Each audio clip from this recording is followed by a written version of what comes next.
all of that to say, when they received 3 911 calls back to back within 2 minutes and heard a reporting of a stabbing incident, the authorities were shocked. They knew that it was going to be something bad. Luckily, the first responders were at Butler Mansion within just minutes of the last 911 call, and they arrived at the scene at approximately 1:26 a.m.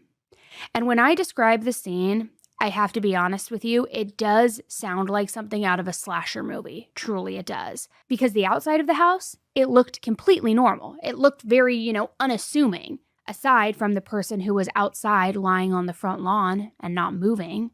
And that person was 23-year-old Joshua Hunter.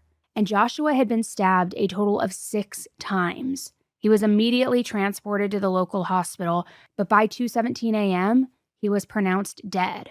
Then, when the authorities went inside the home, they found what was even more devastating. Inside the home, they found 21-year-old Zachariah Rothwell, 22-year-old Jordan Sigura, and 27-year-old Lawrence Hong. All of them were unfortunately already deceased. They had each been stabbed, some multiple times. Zachariah had been stabbed 7 times.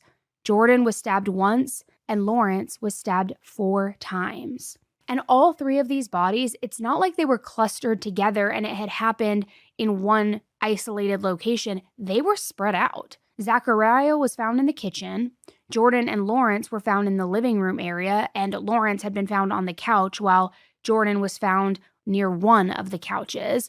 But it looked like a scene from a Scream movie or some sort of horror movie of one dead college student on the lawn. You have 3 more in the house spread out. Like, what is going on here? And that wasn't even the only tragedy that was waiting for authorities inside this home. Inside the dining room was 23-year-old Caitlyn Perez. Caitlyn had been stabbed 4 times. Now, when the authorities arrived, she did still have a pulse, so like Joshua, she was transported to the local hospital.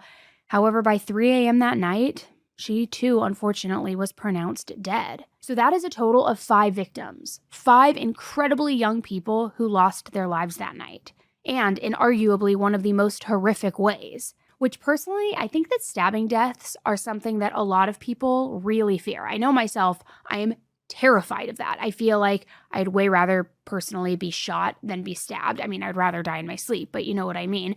But I think especially after hearing about the Idaho 4 murders, I think everybody is just terrified of that. It's such a horrific and brutal and I don't want to say hands-on, but kind of like hands-on personal way to be killed. Because stabbings always involve somebody who is attacking their victim at an incredibly close range, just over and over again. It's very, very personal in a sense. And sometimes they're not as quick as we imagine them to be. And it really does send chills down my spine. The scene was horrific. It's extremely difficult to go into a scene like that with young people who've been killed, who've been murdered,